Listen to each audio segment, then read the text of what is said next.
Good evening, everyone. Today is March the 17th, 2026. Most gracious and Heavenly Father, we thank you, God, for the gift of life. We thank you, God, for another opportunity just to come together. We lift you up. We ask you, God, that you would bless our broadcast as well as the viewers and their families as well. We thank you in advance. In Jesus' name we pray. Amen. Yo, what's good, everybody? Uh, yeah, I want to start out by saying happy born day to everybody that celebrated over this past week. Yesterday, Mr. GQ himself, Mr. Stanley Covington, happy born day. And then today, I want to say happy born day to my cousin, whose birthday is actually today. Love you, L. Hope you had a wonderful day. But shout out to you. Um, want to say condolences to the whole community in general. I just seen maybe about 10 minutes ago. We lost Kiki Shepard on yesterday. You know, many of us we grew up watching Apollo. I remember back during those days. You know, trying to rush in on a Saturday night so you could get home by 1 o'clock so you could check out Apollo. See Miss Kiki Shepard, Sam M. Sims, and so shout out to the whole Apollo family community. Kiki Shepard, thanks for all the great memories. A lady of elegance, a lady of class, but she would thoroughly be missed. Um, yeah, who else was it? Uh, and congratulations to everybody that's celebrating different milestones over the week. I see all the they believe that most of the kids, well, some of the kids here in the South, they're returning back to school from spring break. So let's keep our children in prayer that they close out the year strong, as well as all the teachers, all the staff, all the cafeteria workers, all the custodians. I think that that might be a show I want to put together where we show appreciation to staff members of high schools and schools or whatnot. I just thinking back over my life, I remember the significance of Banks, who was like our head custodian, the security guards, um, cafeteria ladies, like how pivotal they played, the parts that they played in our everyday lives. And I think a lot of times they get unnoticed. A lot of times we shout out our teachers who rightfully earn that right too, but it like the old homage you say, it takes a village. So I think that we need to give a little bit more praise to just staff members at schools, period, in general, because they help shape and form our lives. I know it was many a times where you might see somebody might one of the custodians might see you in the hallways and, hey man, what's going on, man? You ain't looking quite the same as you. You know what I mean? Just those brief interactions goes a long way. So shout out to all the staff workers at these different schools, and um, we salute you from the Marvin Bennett Jr. Show. With that being said, we're gonna go ahead and get into the show. What's good with you, Sam? What's going on, bro? Man, another day, man. Another day, man. We can jump Yeah. right into it. Celebrating the hometown boy. Um, and like I titled the show, and the Oscar goes to shout out to Mr. Michael B. Jordan, who's a Newark native, graduate from Arts High. Um, Old Wallace. When I posted, I said, "Old Wallace, finally got him an Oscar." If you know, you know, as they say. Hey, what's good, Jew? Um, yeah, but shout out to Michael B. Jordan. What did you think? Did you watch the Oscars last night, Sam? Honestly, I followed it on like Twitter, just to see who was winning. Mm-hmm. But after that VP a couple years ago came out about the Grammys and basically explained like Hollywood, the Grammys, music, it all like I put it this way: they tried to pay her over $10 million, not to say nothing, and she put it out there. So I've been losing faith in a lot of award shows. Mm-hmm. Um, when they blew off Spike, my first eye opener was when they blew off Spike Lee for Malcolm X. He should have definitely won for that. Denzel should have won for that.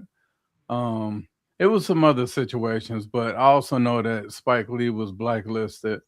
But I'm definitely a Michael B. Jordan fan. I think he has put in a lot of work.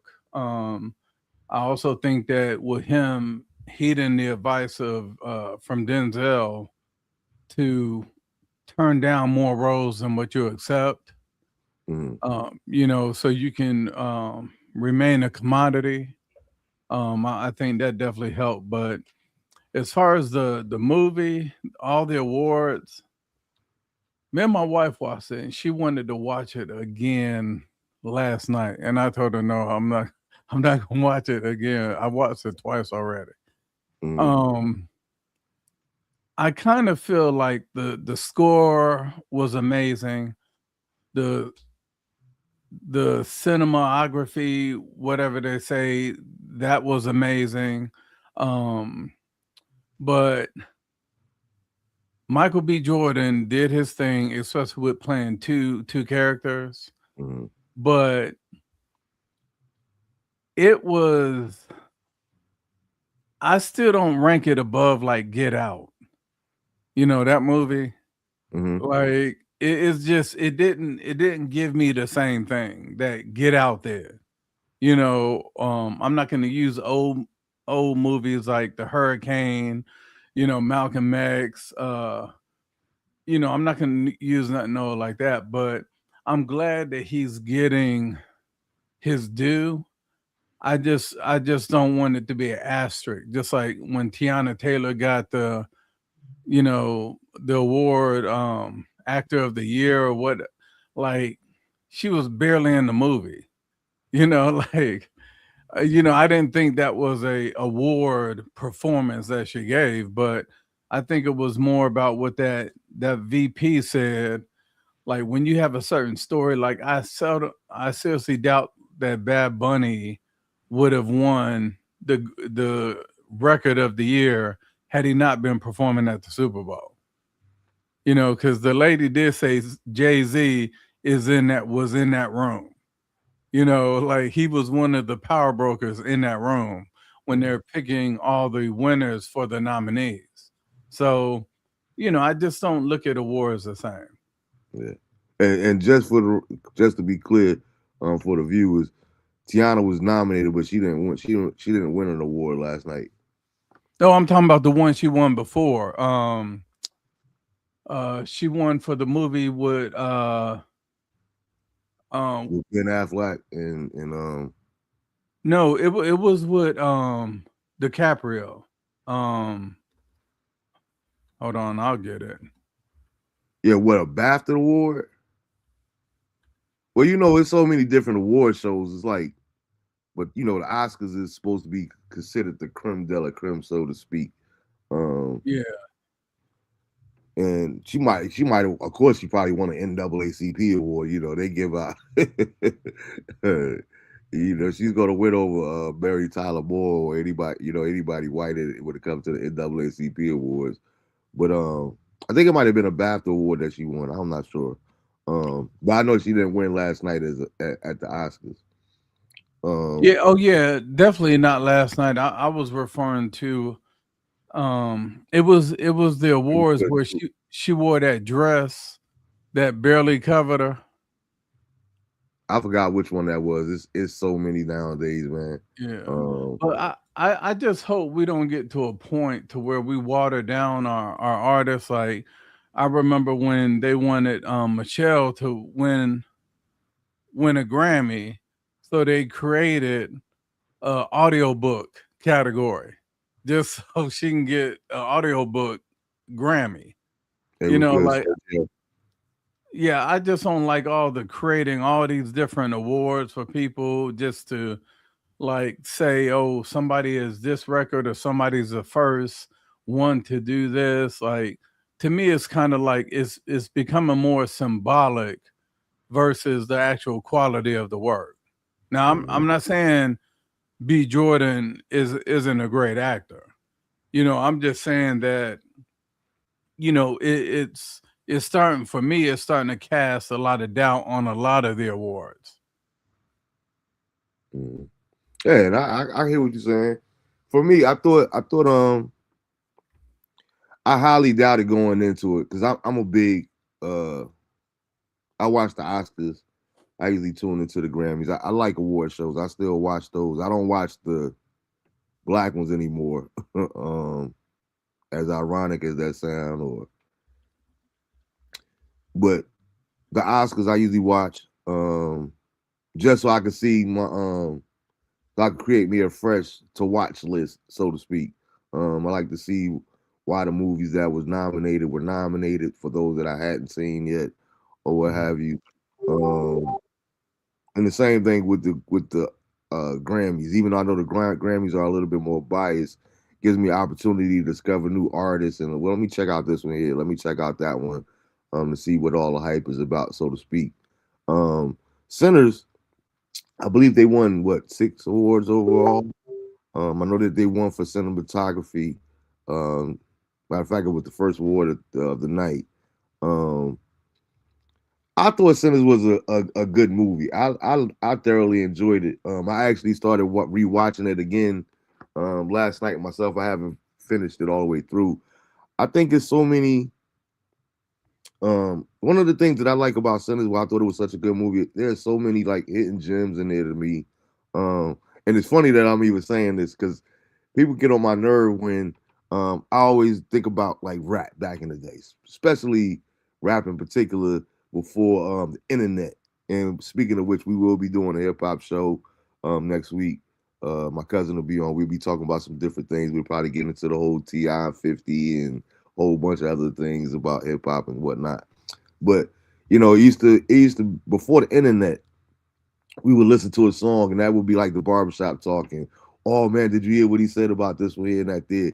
Now he talking about Nas. Now he talking about Jay-Z because if you listen, and it's funny how everybody comes up with all these different conclusions on or hey, what's good, Jay? All these different people come up with all these different theories about who they were talking about, what they were talking about, and no one really knows other than the artist. You know what I mean? So I try to stay away from that sometimes. But to me, there was so many different hidden gems and sinners, and it's like I always find different things every time I watch it. I see something different, or I hear a catchphrase or different things of that there. I like the parallels that they did. One thing, everybody that knows me know I'm heavily into music, so I agree with you definitely. I thought the score was exceptional. Mhm. Even the scene in the middle of the movie where they go through the timeline and they Yeah, blend in all the different genres together. That was such a powerful scene. Overall, that scene alone, I knew that they would get some kind of award, a major award for that scene alone, yeah, because there was so much history told within that little 4 or 5 minute scene. Like it encompassed. Even when I watched it last night, I said, "Man, they even snuck in." Of course, Ryan Coogler's from out that way, but they even snuck in the crumping and all this different things. Things that I couldn't relate to on the East Coast. You know what I mean? That things that, again, different little caveats that I didn't catch the first time, a couple of times that I watched it. But I'm seeing yeah, all these different things and the way they blended it from the 1800s, back in the motherland, up into modern day, and the DJs and you know, the Slider Family Stones and the Gary Clarks and Junior, and it was just beautifully done. Um, and then Delroy, super super mhm, exceptional.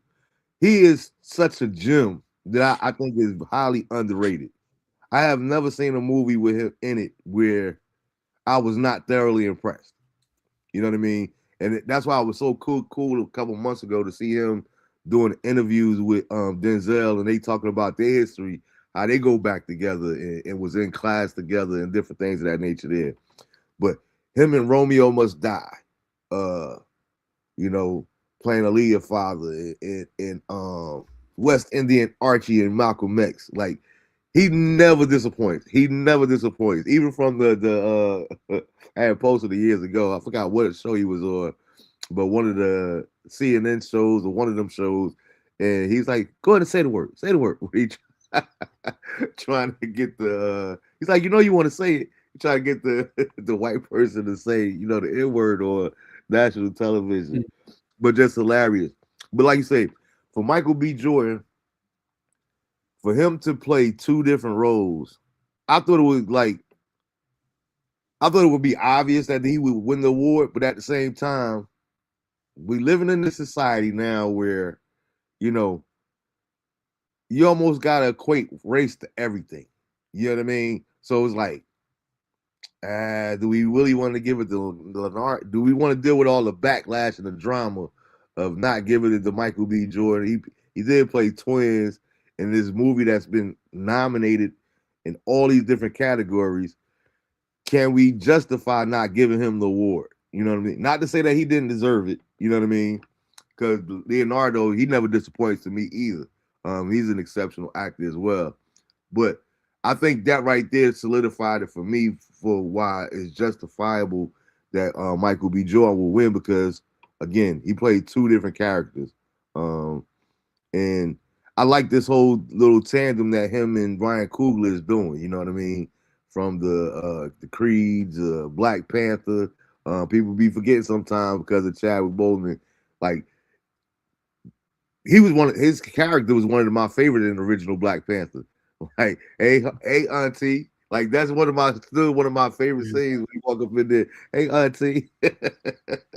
Like Michael B. Jordan has come such a long way. Like for us, day one Wire fans is just so it's exceptional to see how far he's come. And then again, when I think about it, like I said, here it is. This is a kid from North New Jersey, Brick City.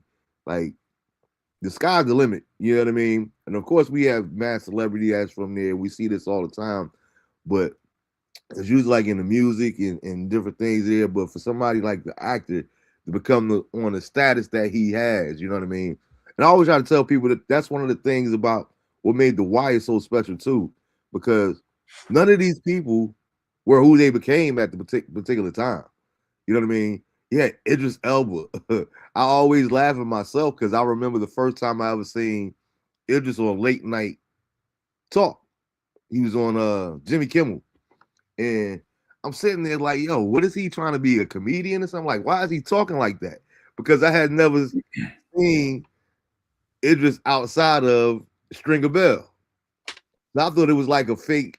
I'm like, hey, you ain't even got a good English accent. Like, come on, bro, what is you doing? Like, why are you talking like that?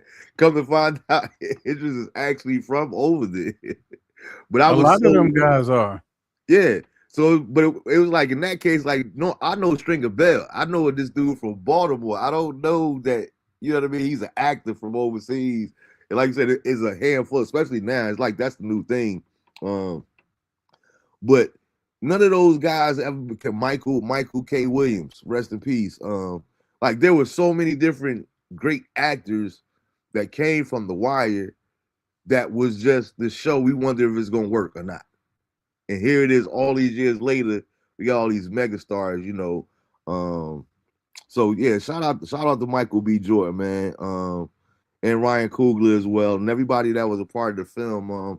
I thought my big boy did exceptional, and I like me personally. I love the writing of Sinners, um, Mhm. because it made you think. I remember the big thing going into it when it first came out.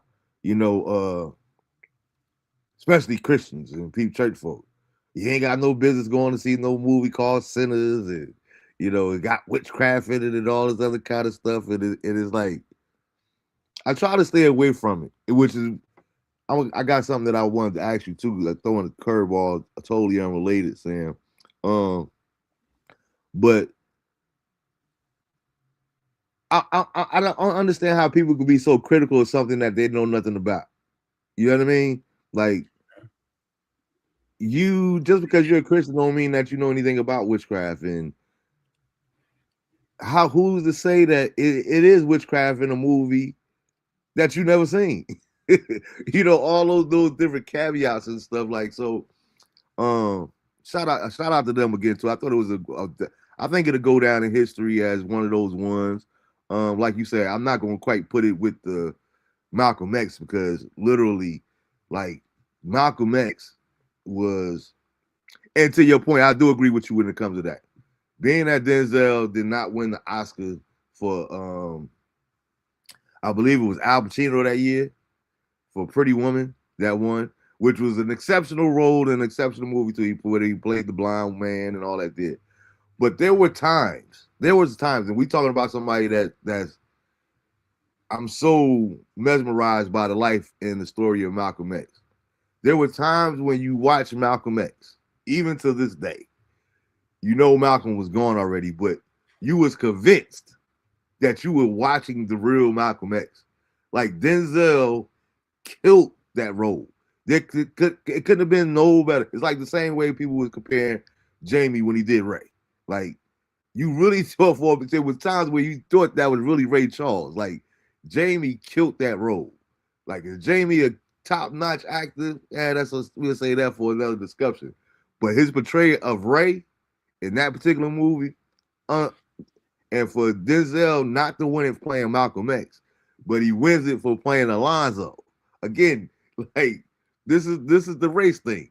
This is the race thing. Jada said it best. You know, why did Denzel have to be crooked before he took it? Holly Berry got to sleep with Billy Bob Thornton before she wins one. And Monster Ball is a horrible movie. We talk about a movie, but Monster Ball is a horrible movie. It's a hard watch. I can't even watch it anymore. What you about? You about to say something, Sam? The way I look at it, I'll say one more thing about Sinners. There's this movie back in the days called The Outsiders, Yeah, and Only Boy and all. Yeah. everybody when you watch it, if today you watch The Outsiders, literally that entire cast are Mm-hmm. Academy winners. They're Mm-hmm. like Patrick Swayze, Johnny Depp, um, Dylan. just the entire cast. And Mm-hmm. I think Sinners almost was like that. Almost, because you had newcomers, you had Miles Catton, Omar Benson is, he's been out a minute, but you know, he played his role. I can say Delroy, but Delroy has been in the game a minute, but you got the Yeah. Percy Bell, you got the white Irish dude, Jack O'Connell. He was doing his thing. Like, Mm-hmm. to me, he should have won supporting actor if there was one. Like, he should have been nominated for a supporting actor, because when you look at he he changed the Sinners movie with his role, it's almost like when Cat Williams was only supposed to have a 1 minute spill in Friday. But they were like, no, the way he is, we got to put him in Ice Cube's like, I got to write a whole part for him. So I just think that we haven't. I don't think I've seen Michael anything close to Michael B. Jordan's greatest role. You Yeah. know, He got a lot of time left. I think he had, Malcolm well, Wood. it's not even time. It's almost like Usher put out what, 5 albums before Confessions, and I thought Confessions was his best album. And when just because it showed his range, Mm-hmm. his falsetto, high, low, like it showed so much. But then the next few came out, and I'm like, yeah, Confession is probably his best work. As far as his talent. Like, I don't think we've seen Chris Brown's best or something. So when it comes to Michael B. Jordan, I definitely think like the best is yet to come, because he has put good people on his team. Mm-hmm. He is getting people to advise him, like Denzel's advising him, hey, dude, turn down more roles than what you take.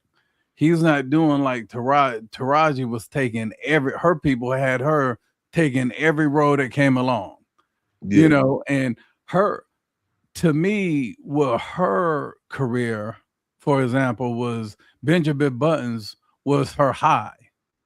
Like she shouldn't have stepped back down to some of the roles she played after she did Benjamin Buttons. Like she should have, but she heeded the advice finally and she fired all her people. She's like, I'm paying them all this money, and yet they couldn't capitalize off me being Cookie. She was like, I shouldn't have never had to work again after being Cookie Lyons. You know, I was about to say that. I think her situation is a little different because I think that a big part of that was too in the discrepancies that Monique was talking about. I think Taraji was in a position where she made it, not saying that she did, but she might have felt like she had to take more roles because of the salary disparity when it no, comes to she said men she in the said country. why she did. She was like, some people gave her a chance. She knew the script wasn't that good, but she took it as a favor. Like, And I get that. I seen her say that as well, but she it, also took it to get that money yeah, but because she that hurt her because how many people, Monique, who is the most important person that Monique has ever did a movie with? Taraji did a movie with dang on Brad Pitt. Like Monique ain't come to that. She's the only, like, she hasn't come nowhere near that level of doing a movie with like Brad Pitt. And that to me, like Taraji's people, and she said it, that's why she fired everybody. All her friends and family, she fired because she realized they dropped the ball. Like they Mhm. should have. I think Denzel, when he told Michael B. Jordan, turn down more roles than what you take, it's the same reason why Denzel gets paid 40 million in royalties a movie. Tom Hanks gets all of that. Mhm. Like, and think about when Denzel played the Hurricane. Did you see the Hurricane? Mhm. He Yeah, dropped 50 pounds to play that role. yeah. Like That comes with experience too, though, Sam. You got to remember what comes with Denzel to say that. sacrifice. No, Denzel get to say that now because of the Mighty Quinn. Denzel made some garbage movies early in his career. So as an OG of the game, he gets to tell Michael B. Jordan, if I Well, could do it all over again, there's certain roles that I wouldn't have you got to look at the taken. time. Denzel's first movie was in 1972, the year I was born.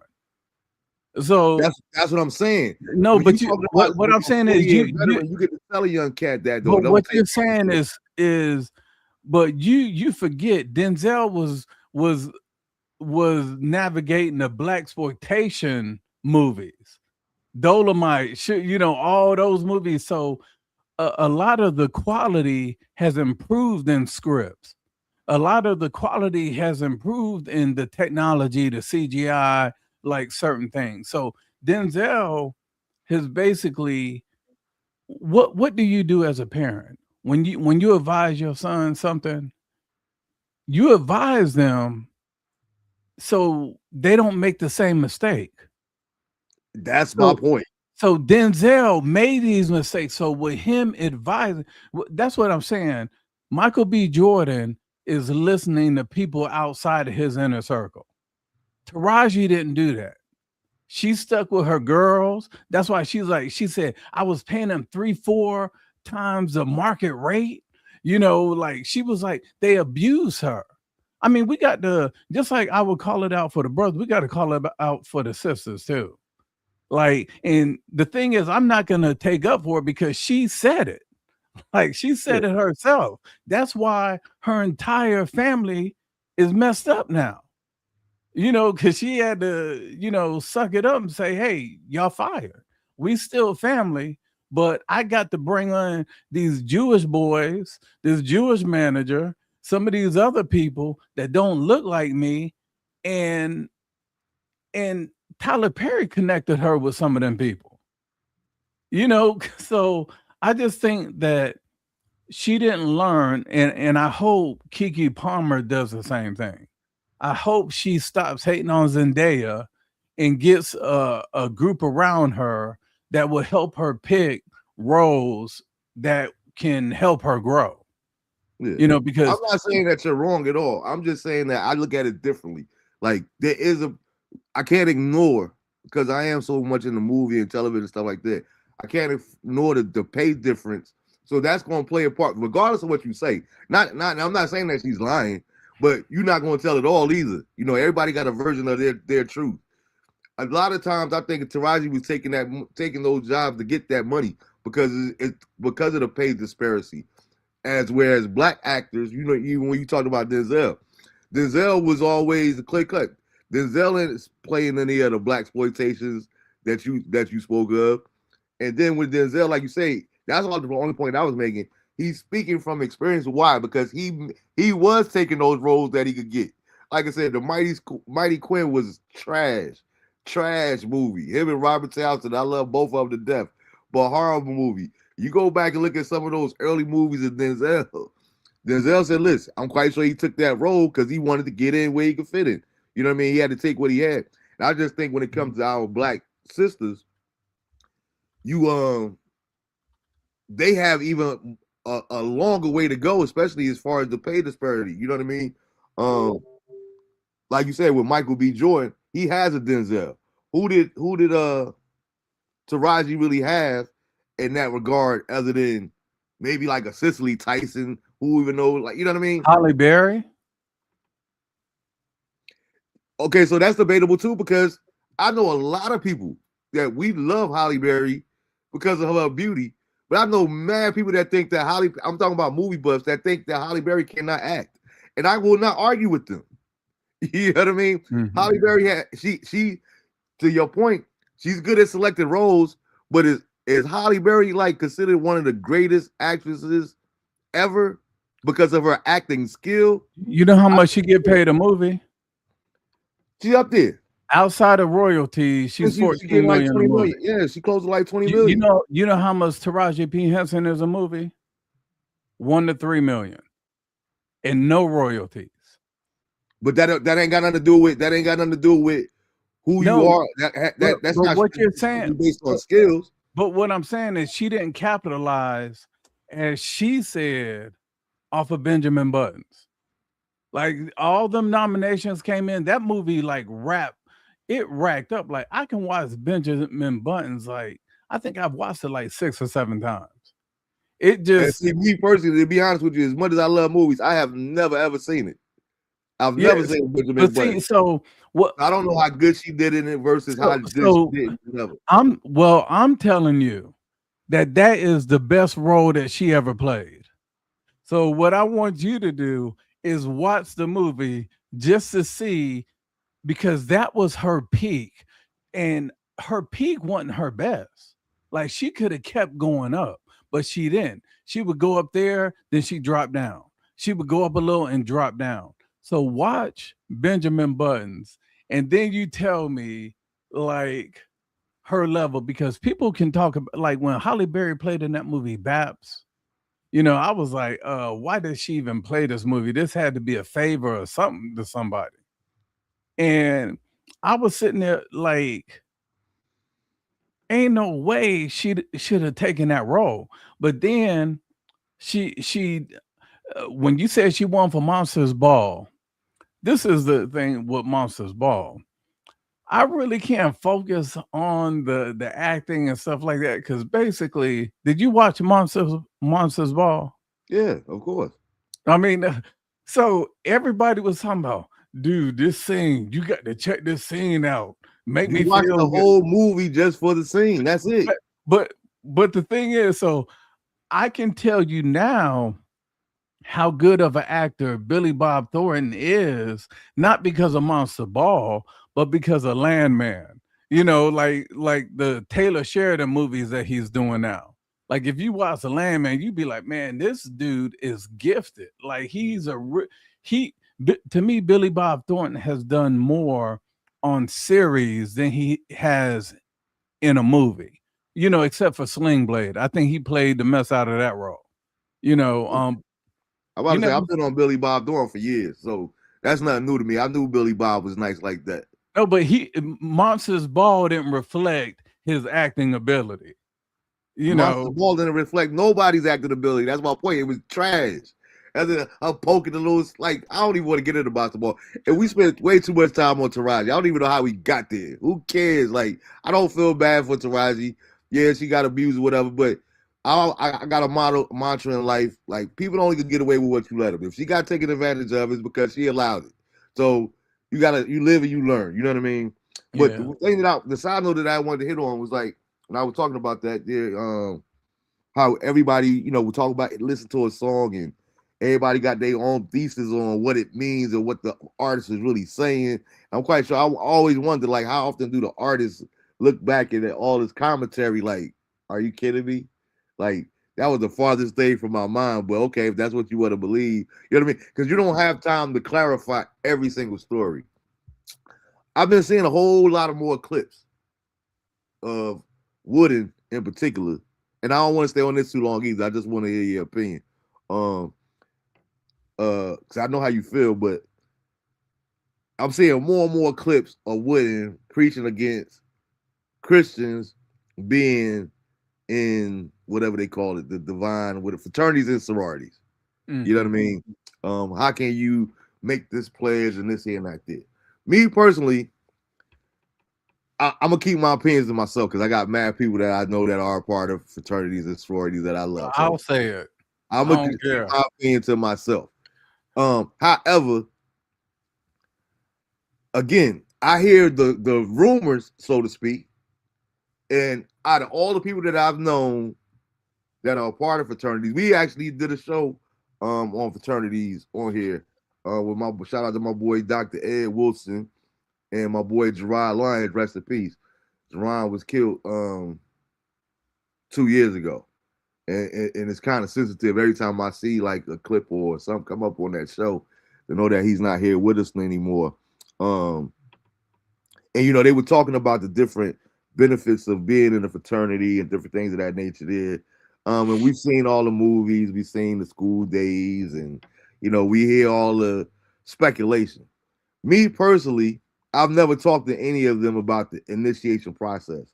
So I don't know when you talk about crossing over and the burning of the sands and all that there, I don't really know how deep it gets. You know what I mean? Even when we talked about music, you know, um, it's like you can't take a song. To me, this is my opinion. You can't take a song like "She's a Bad Man" or "She's a Brick House." Jesus save my soul.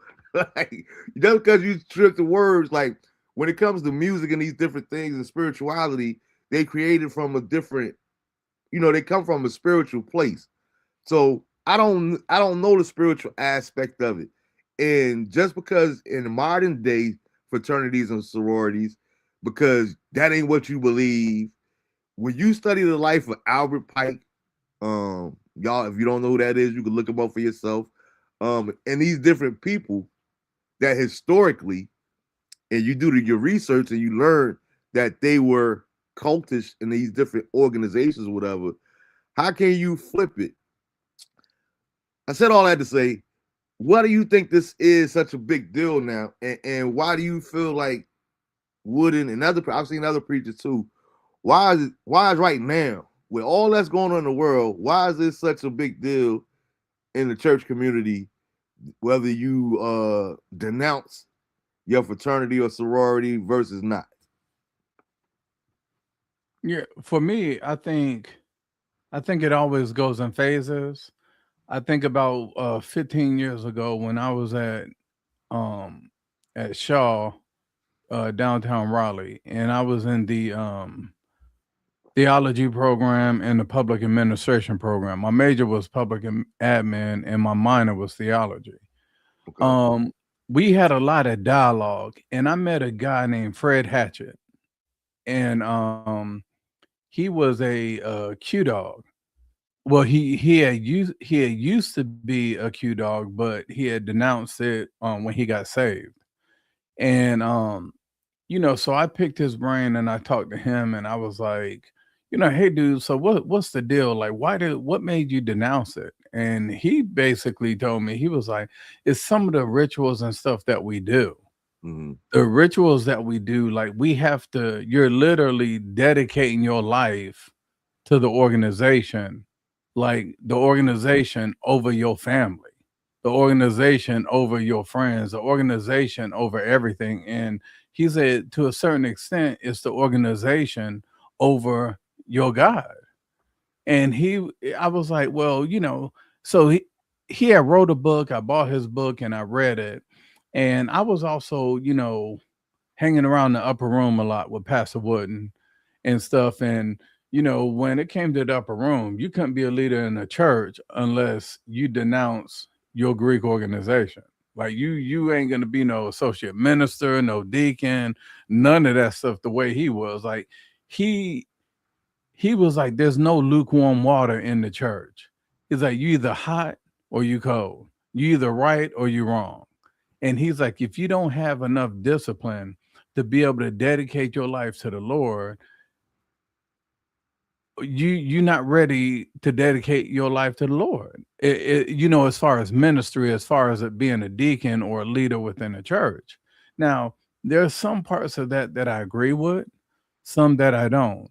But at the same time, when I go to a wedding and I see after the bride and groom, they do their vows. The pastor turns them around and says, I present to you husband and wife, and they walk down. But at the reception, the guys get in their circle. If he's a part of a frat, they get in their circle and they say their ritual and basically reaffirming their commitment to their organization. That was done after their wedding. So because it's the last thing, that means that it supersedes anything that was past that. Like that's what crossing the burning sands is. You're leaving the past behind you. So then, as soon as the guys sit down, the women get up. They lock their hands, do that thing, and they start saying, I am Alpha, I am Delta, and I am this, and forever will be, and all that stuff. And that's the issue. I think that a lot of people now, they're just denouncing because a lot of people see like what's going on now is like we at war when it comes to being Christians. You have society trying to feminize black men. You have like black men are being attacked. And I personally feel that way. I feel Hollywood is attacking black men. They're trying to do everything they can to make them wear skirts. You got all these rappers now wearing choker chains. Like it's all up on their neck. Like they walking around looking like pirates. Skinny jeans with a big shirt. So I think it's a cycle. It's almost like every 10 years you see people, okay, they do the gifting. Like, okay, if you put in $100 and then if enough people put in, you're gonna get $1,400 in 8 weeks or 4 weeks. And then That's that it, comes man. around. Like the Forex that like the kids go to college. Oh, I'm Mhm. gonna do Forex and invest in foreign exchange. And I'm sitting there like, well, what do you think about what's going on in the Middle East? And they're like, I don't know. I said, well, that's your currency. If you trying to do this hustle of foreign exchange, you should know what's going on around the world. But that's the hustle. So I'm not saying that denouncing a Greek letter organization is a hustle. I think it's true. Me and I've told you this before. If somebody steps into the pulpit, whether male or female, and they talk about, oh, I want to say oop oop to my deltas, or I want to, they do their whatever, to their frat.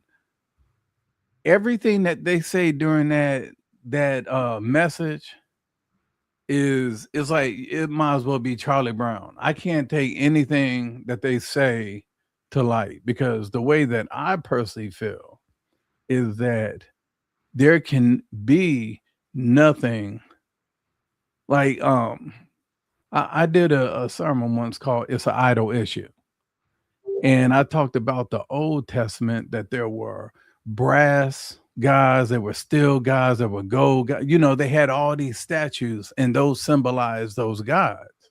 And I said, well, now you look at the New Testament, which is where our society is now.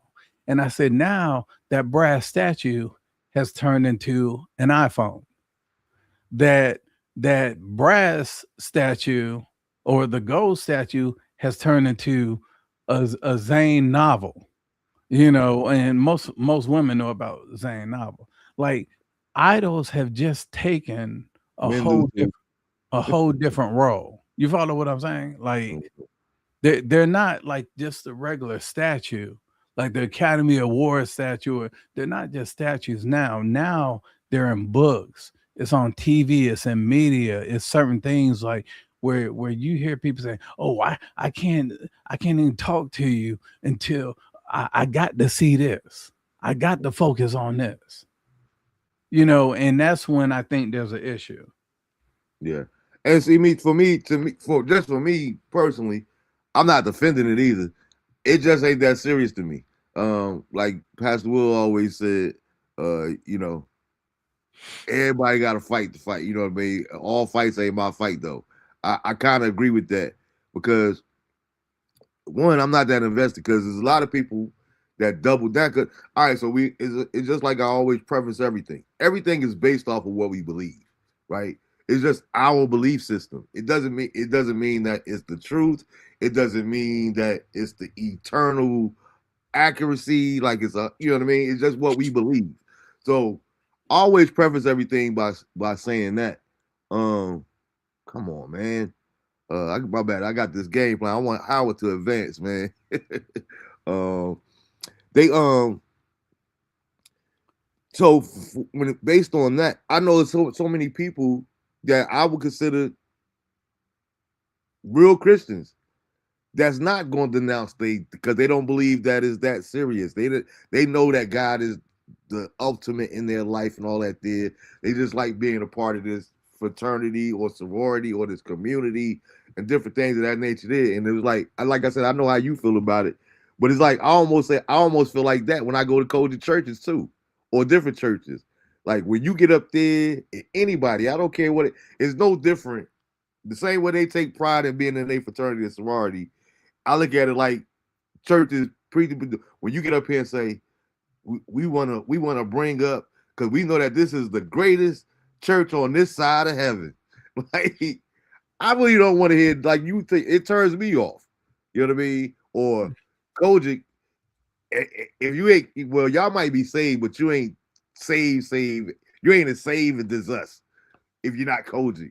You know, it's like this arrogance, this air that comes along with these different entities. You know what I mean? And at the end of the Mhm. day, until we stand before the Almighty, don't none of us know.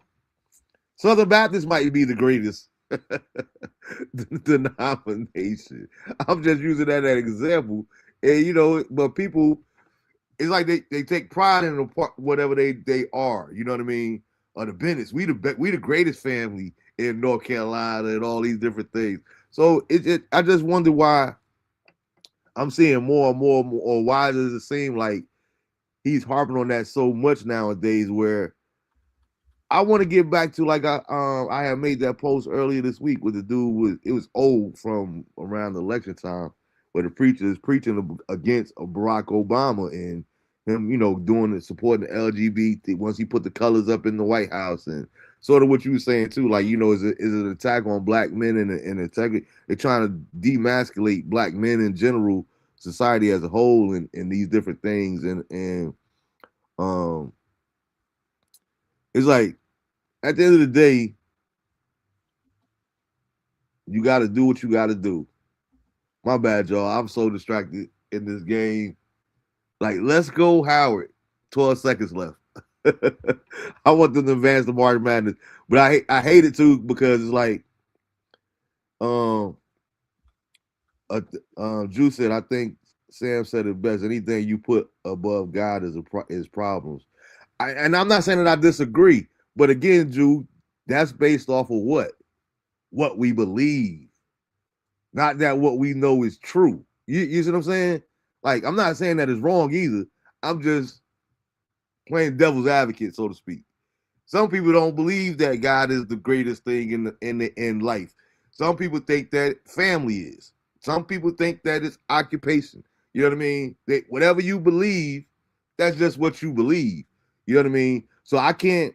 I'm not going to judge you or critique you, so to speak. That's the better word.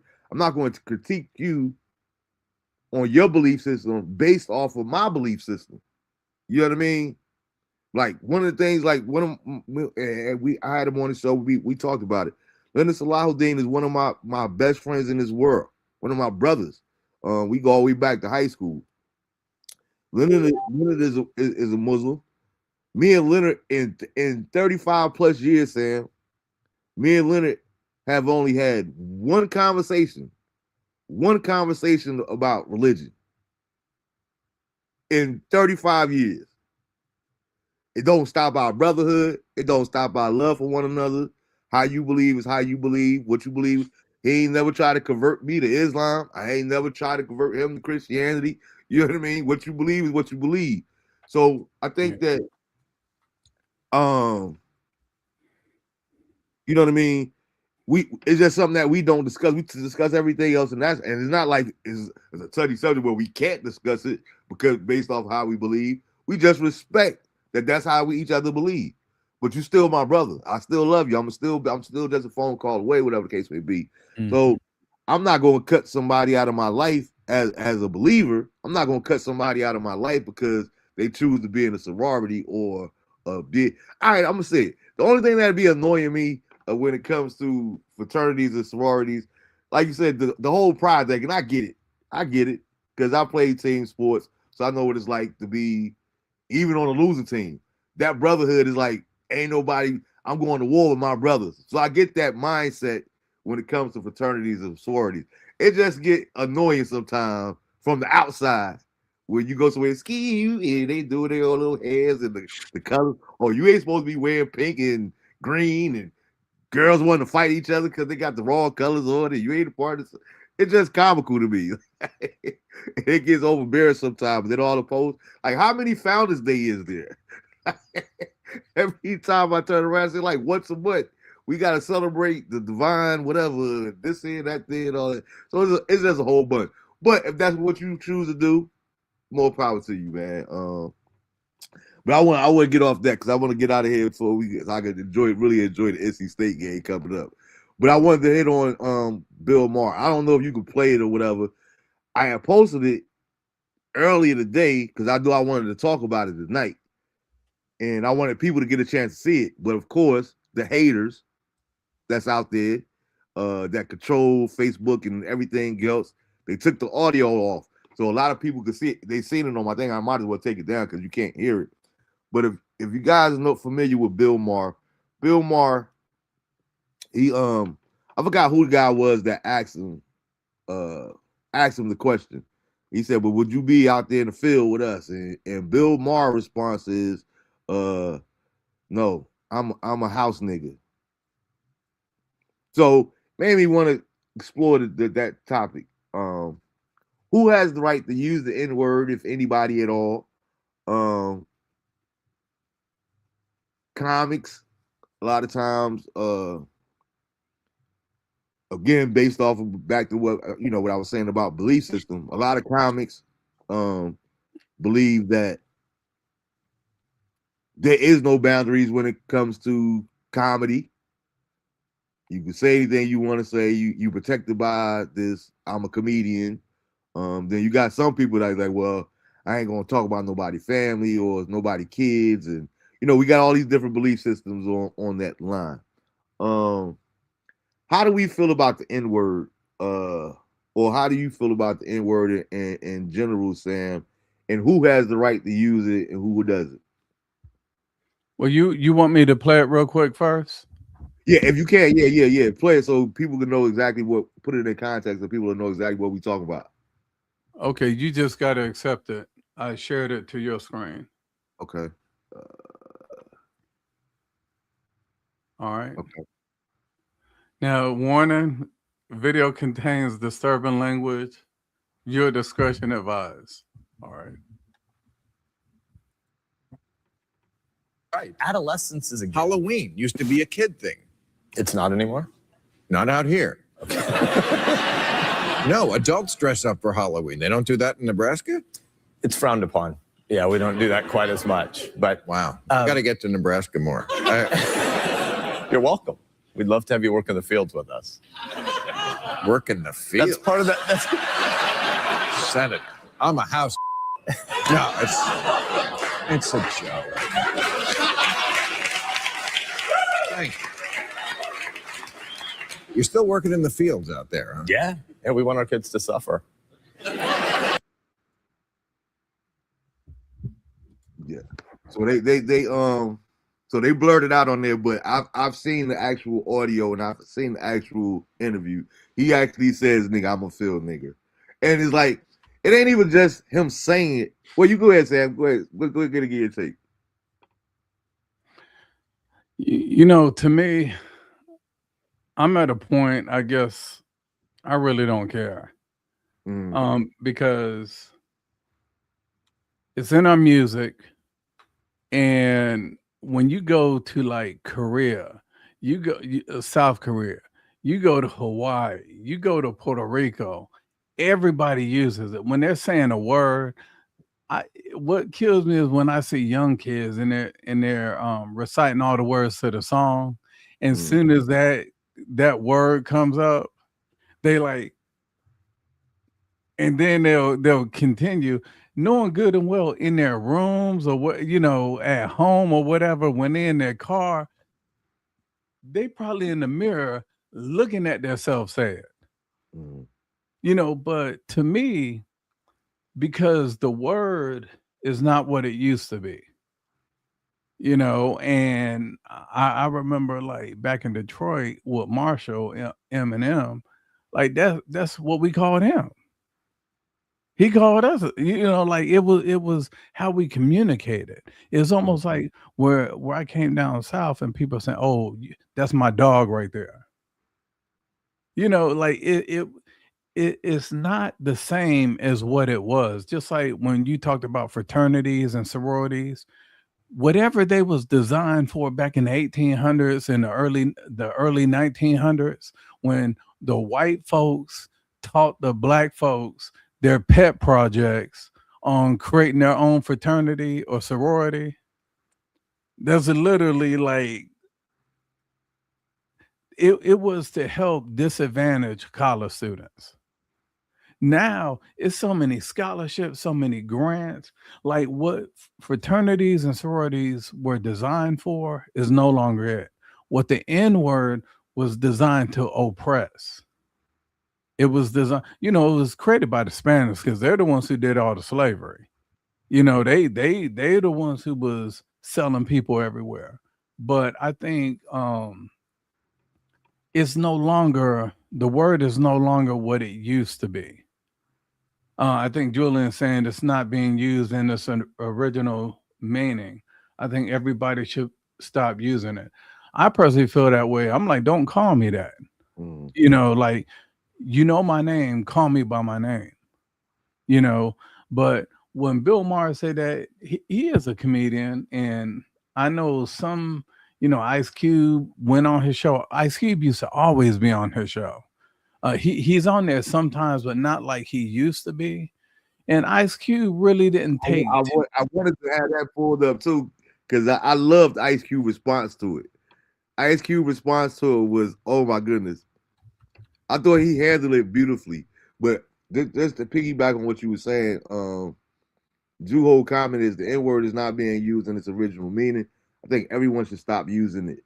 Black with black is okay, but black with anyone else is wrong. All right, so clear that up for me a little bit, Drew. You think that everybody should stop using it, but it's okay. So if everybody should stop using it, how is it okay for black with blacks? How is that okay if everybody should stop using it? He said that's like the Bloods is totally different than what is originally meaning. And that's what I'm glad I went there saying, because I was going to say the same thing as far as that, because I know a lot of people feel that way when it comes to fraternities and sororities. Well, they might have been into spirituality and this here and that there, but back in the day, but that ain't what it means for me. That's all I was trying to say. You know what I mean? As far as that there. Me personally, the issue I had with all right, Sam, I got it pulled up for you. Okay. I'm gonna give my commentary before then I want to hear everybody Ice Cube response to it. My problem with Bill Maher and saying it is that it wasn't just how he said it. It wasn't just him saying it was how he said it. And I think a lot of times in some cases, like you use the Eminem for an example. I don't care who he is. I didn't grow up with you, bro. I don't ever want to hear you as a white dude. I don't ever want to hear you say that in my presence. It's gonna be a problem. I don't care how comfortable. And I think a lot of times in this Bill Maher situation, because everybody know he loves sleeping with black women. He's been known to hang out with black comedians and in black circles, you know, what have you. I think sometimes we let people get a little bit too comfortable. So we gotta establish boundaries, so to speak, up front, in my opinion. There's nobody that's white in my life that doesn't know. All right, look, I don't care how good we friends we are. I don't care how long we known each other. I might genuinely love you. You are never, ever permitted to use that word in my presence. Period. Or it's gonna be some problems. Like, I'm not with that.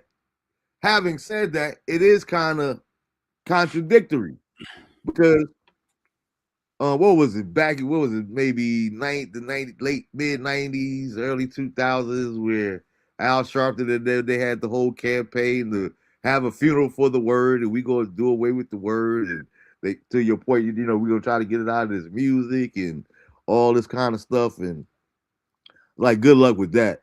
And for a while, I had stopped trying to use the word myself. It's just because I don't like anything to become so second nature. So you know what I mean, second nature, so to speak. So I'm like you. It's not that I necessarily care or don't care. It's just I'm just I let people know, if you outside of my race, don't use that, because I'm going to check you. I'm going to check you if you use it outside. You know what I mean? And it ain't got to get physical and all that. Just depends on how you handle it. But I'm going to ask you something. Go ahead. Well, I want to ask you two things. The first thing is, so when you see, let's say a white person, so let's take the clip that we just played. Mm-hmm. Instead of Bill Maher saying, "I'm a house Negro," but you know, with the ER, how about if he would have just said, "I'm a house N-word"? Would you have been fine with that? With him saying N-word versus the actual word? Nah, because again, I still understand where it's coming from, the place that it's coming from. It won't sting as much, but at the core, I know you want. I'm like El Delro earlier. I know you want to say he's saying the same word. Mm-hmm. Like, it's literally like if you have somebody like that's rapping a song, and like you see these little soccer kids and volleyball kids and stuff, and they're up there rapping Amigos or whoever, and instead of them saying it, they say, when it gets to that part in the song, they say N-word. Yeah, you know they're not going to say it in front of nobody, but when you by yourself, the thing is, is it okay for them to say N-word in place of saying the actual word? No, okay. Not for me. But some people are fine, because you can have a white friend that stays across the street from you. And it's like, man, these kids was calling everybody the N-word out there when we went to Houston. Are you gonna be like, man, don't say N-word, don't say none of that around me? Are you gonna like accept it, because all they're trying to do is explain what they experience? And I get it, but there's another way to explain it. That's just me. So this is the second thing. So, you know, I heard you say earlier that basically white folks shouldn't be allowed to say it no matter what. Mhm. So, did you see a movie called Django Unchained? Absolutely. Okay, so when Leonardo DiCaprio, the way he said it in that movie, he said it how it was intended to be used Hmm. to oppress, to overseer, to all that. And so, do you think he was wrong for that? Or in the movie, he should have been saying, "Oh, okay, Fanny, you my N word. You know, oh, y'all trying to buy my N words?" Or would you? To me, that's apples and oranges. You're not gonna have no movie where you use it instead of using actual word nigga, where you gonna be saying N word in the movie. That's gonna take away. That's gonna make the whole movie suck. So to me, that's a Okay, whole different so category. Bill Maher is a comedian. He's performing. Leonardo DiCaprio is an actor. He's performing. I see what Right? you're saying, but those are two different things, and No, that's my opinion. oh yeah, There's but two different things. When he could have went any other kind of way live on the spot in this interview with comedian. He chose to go that route. Leonardo DiCaprio, he took a role where he read a script and knew that this was a part of it. That's something that's totally different. he could have And, changed it. and he wouldn't have been in the movie. No, did you hear the story that Jamie Foxx did with Samuel L. Jackson? That's the part that I was about to explain. Leonardo DiCaprio, because of the word, Leonardo DiCaprio didn't even want to take the role. They had to convince Leonardo DiCaprio because he's so against using it. It took Samuel L. Jackson and for them to talk to him. Look, bro, ain't gonna be no problem. This is just a movie that we making. You know what I mean? But he was It's against entertainment. it. Huh? Exactly. So Bill Maher is entertainment. okay, if Bill Maher say that in front of me, we gonna have a problem. Who takes Bill Maher serious? He's a comedian. Who takes D.L. Hughley serious? He's a comedian. But they're also comedians that. All right, so you saying that once you're a comedian, you just blackballed as a comedian? George Carlin was a comedian. I didn't say you're blackballed. I'm saying it's fine. I'm saying blackball, but you just put them in that one box. Like George Carlin was a comedian, but George Carlin was so much more than just a comedian.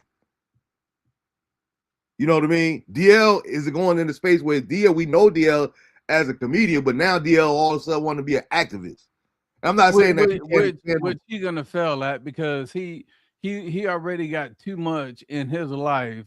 Like he's trying to make money. He's going into the role now that we done lost Jesse Jackson.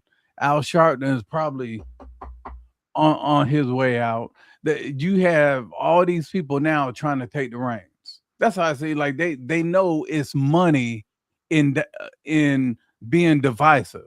There's money in the black movement. You know, you have this unit, the Black Lives Matter raised over $100 million.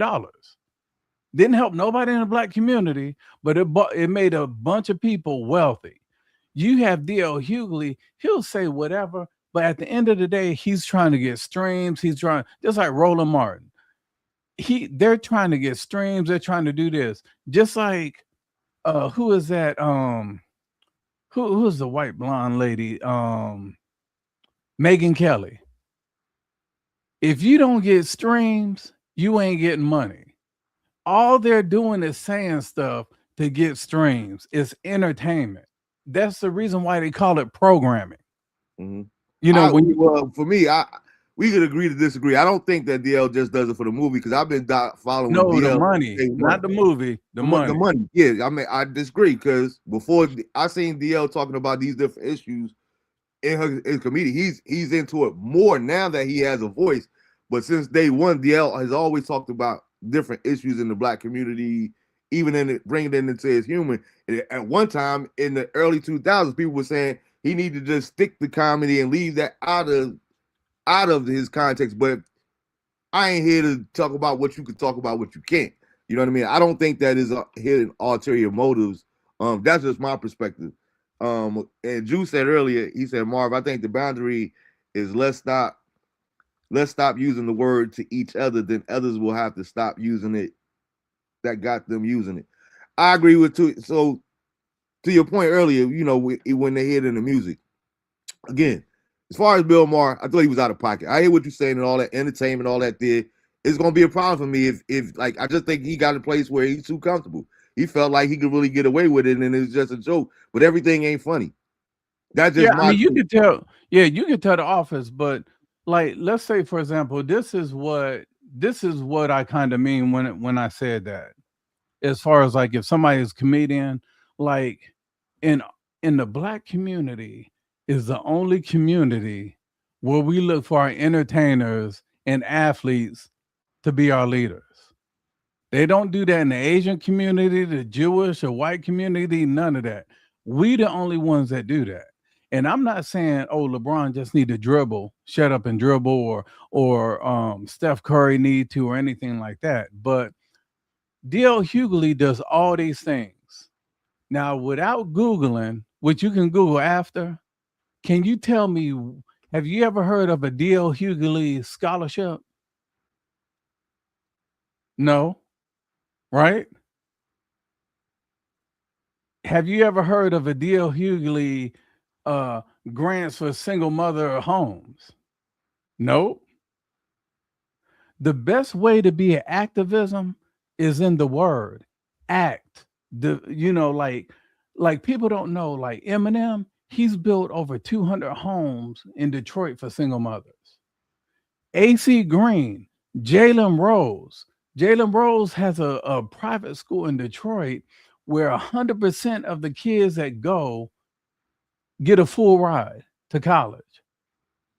The teachers at Jalen Rose private school are the highest paid in Wayne County. That's Detroit. You don't hear about it. But people, if you from Detroit, you know about it. D.L. Hughley has done nothing for his community other than talk and make jokes. That you know of. No, you can Google, look up all the look. I got the research right here. But what I'm saying is You everything don't have is a any. public conversation. Like everybody don't do everything just to be known. Everybody doesn't. I understand that, but you still, when somebody forms some type of thing to where they're doing in the community, anybody in their right mind, they set up some form of nonprofit because they're not just gonna give the money out unless you Shaq giving $100,000 a day out.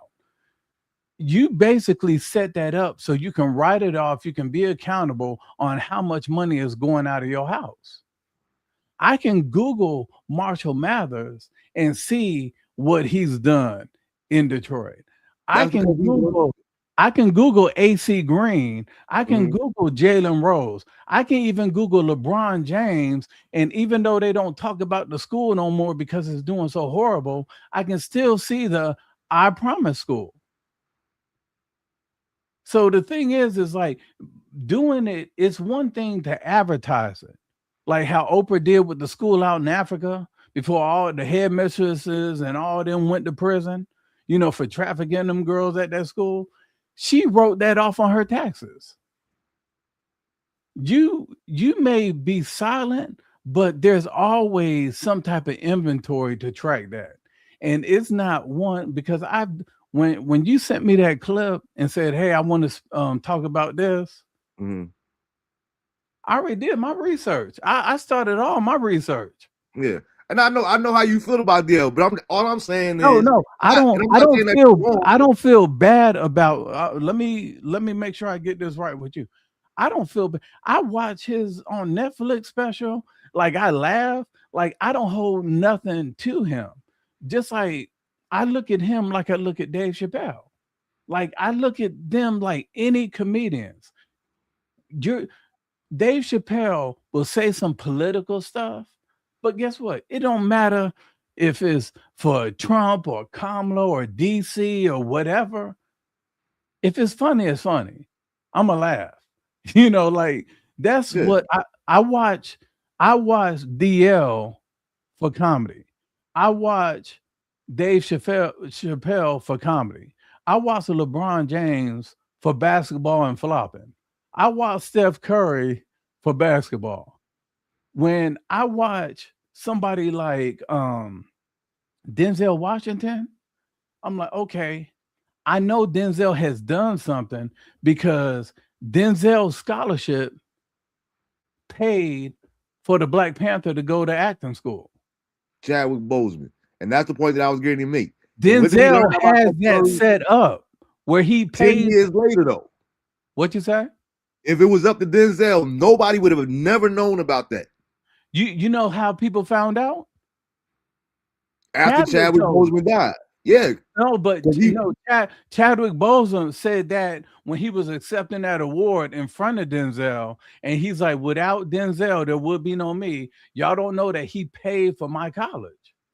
Like he told. And that's only because of not Felicia Rashad, Debbie Allen.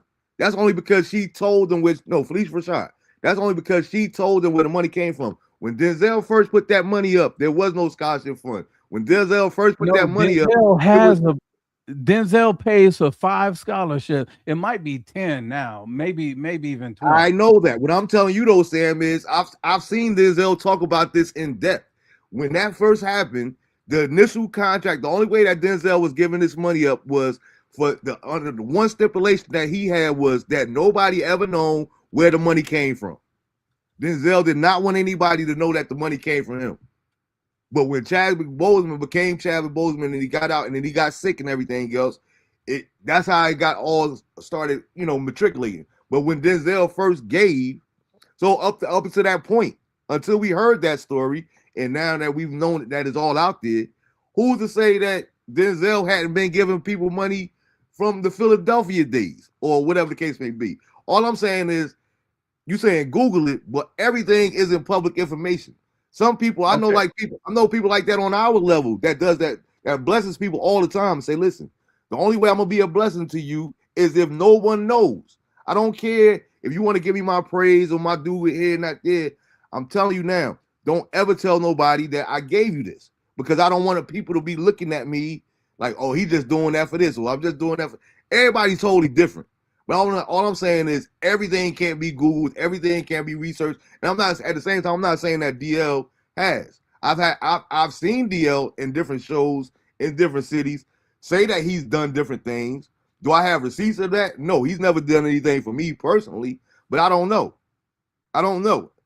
But just because you don't start a scholarship fund or different, like Latifah is a perfect example.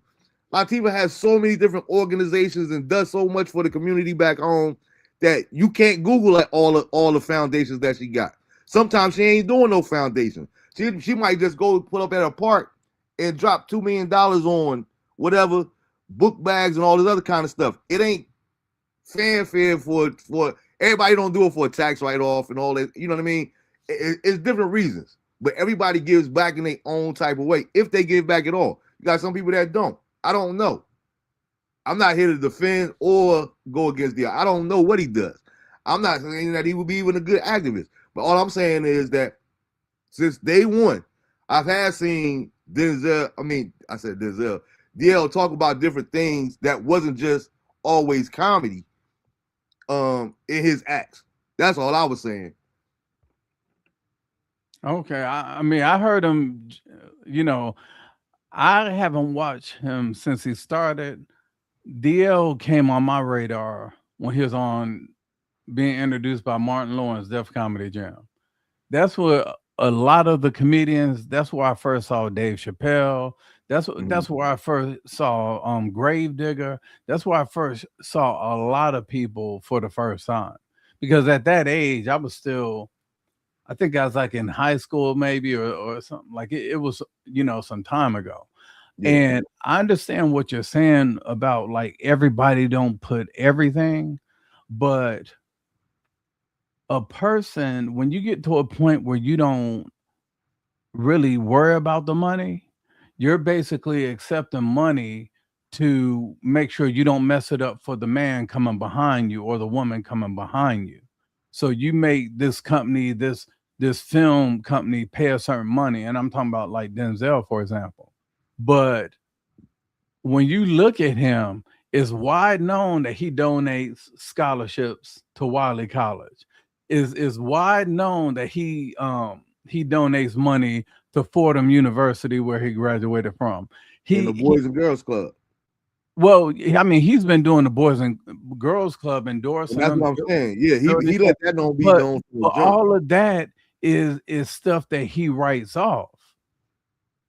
And like when he does the commercials, guess what? He tells them not to pay him, but let's say for him to do a 2-minute ad, his fee might be $1 million. Well, guess what he'll do? He'll write off that $1 million. Like he'll say keep it, but it'll be him donating that $1 million back to the Boys and Girls Club, the Fisher House Foundation for veterans and all that, to make sure that they get their homes adjusted and all that outside of the government. It's a whole lot of stuff. When you look up Queen Latifah, it's a whole list of things that she do. What I'm saying is that when you look up Is it though? DLU, yeah, I'm looking at it right here. Okay. I got it right in front of me. Like, And all I'm saying is not to say that it ain't. What I'm saying is knowing the situation, knowing her, and the things that she does. There's 100 things that you can't Google about finding. yeah, but the thing is, you can look and see one, at least one. With Denzel, you can see at least one. With Hey, D.L. we still be Hughley, say y'all, hey. with D.L. Hughley, donut, 0. All right. I mean, again, we spent too much time talking about this. I don't care regardless. I'm just saying that Oh, yeah. it ain't public information of what we know or what I ain't here to say whether he does or does not do not. I don't know. Drew said the original meaning of the N-word is royalty, teacher wisdom. The N-word with white means we ignorant. What's the N-word meaning with black on black? Do you see how the word continuously is being changed? I know it goes deeper. Drew also said, believe it or not, believe it or not, I had an American guy walk into the shop and say, yo, what's up, my nigga?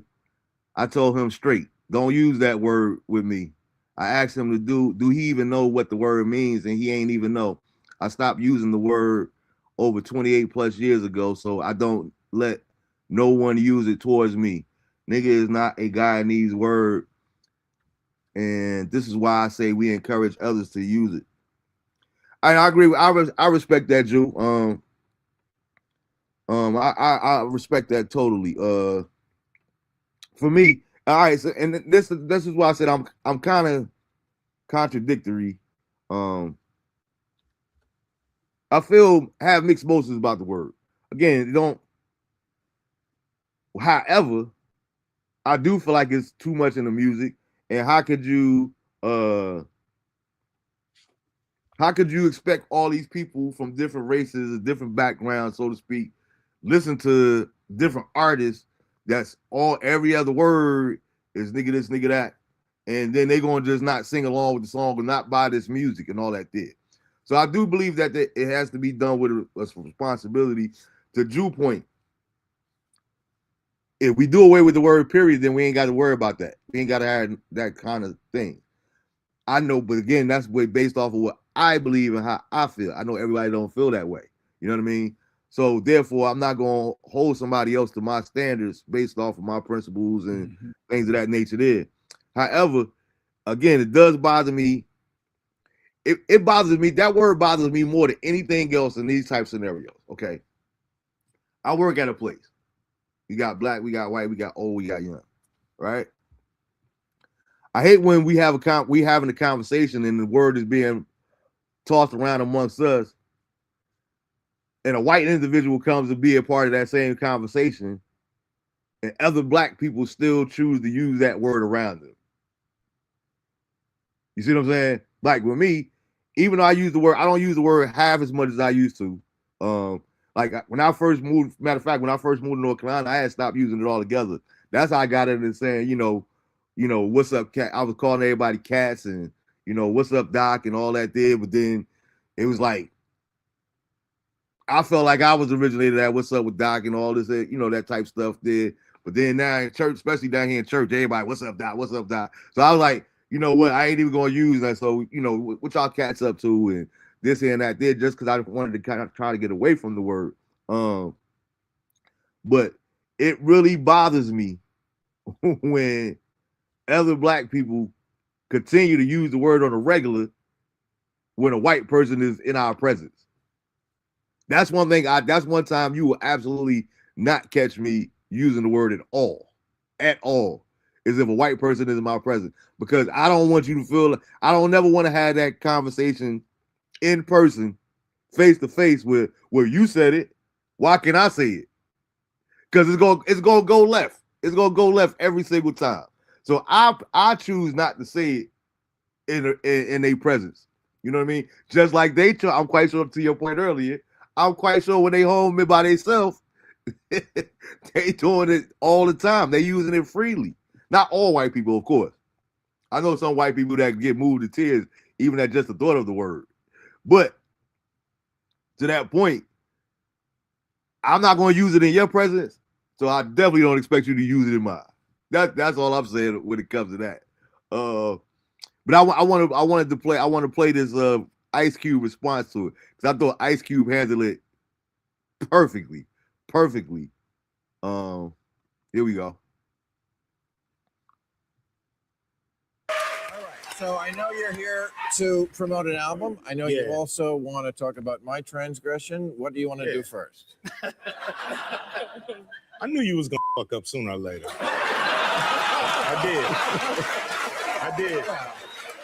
did. I love your show. You got a great show. Thank you. You know, but you be bucking up against that line a little bit. You know, you got a lot of black jokes. You know what I'm saying? You do. Well, against racists. Not. Yes. Sometimes you sound like a redneck trucker. No, I don't. Yes, you do. Now that I Yes, gotta. you do. No, I don't. That Yes, I gotta you do. push back on. All right, it's my opinion. Okay, it is. My thing I've is never this. heard that opinion before, but My thing is this, you know, and I'm cool with you. I like your show, to be honest. I just want to know two questions. What made you think that it was cool to say that? you know, I just That's one question. I just explained. There was no thought put into it. Obviously, I was telling Dr. Dyson, comedians, they react. And it was wrong, and I apologize. More than that, I can't do. I accept your apology, but I still think we need to get to the root of the psyche, because I think it's a lot of guys out there who cross the line because they a little too familiar, or they think they too familiar, or it's guys that, you know, might have a black girlfriend or two that made them some Kool-Aid every now and then, and they think they can cross the line, and they can't. You know, it's a word that has been used against us. It's like a knife, man. And you can use it as a weapon, or you can use it as a tool. It's been used as a weapon against us, by white people. And you're not gonna let that again. Because it's cool. Lexicon, everybody talking, but that's our word now. That's our word now, and you can't have it back. I know they trying to get it back. It's guy, and I'm not talking about you, Bill. I'm not talking about you, Bill. Okay. But I'm talking about guys who cross the line every day because they got some black homies, they got some friends, they think it's cool, and it's not cool, because when I hear my homies say it don't feel like venom. When I hear a white person say it, it feel like that knife stabbing me, even if they don't mean it. So, you know, I like your show, and it's a great show. And I just don't know sometimes, is this a political show or is it a show about jokes? And sometimes the jokes, I understand the format, and, you know, you guys say it's a comedian show, but this, to me, is a political show. And I think you just have to not step on some of the political messages that you're saying with a joke, because some things just ain't funny. You know what I mean? This is real right here that we're going through. And I'm not trying to get on your case, Bill. I'm telling you, I like your show, I like you. But I think this is a teachable moment, not just to you, but to the people that's watching right now. You know what I'm saying? Dude, I think the people watching right now are saying that point has been made. Not by me. Okay. All right, man. But you made it. I made it. I'm done, and we can laugh now. We can tell jokes. Okay. Would you like to? All right. So that's the thing. That was enough of it saying. That was the thing right there for me. It bothers me at this age I am now when,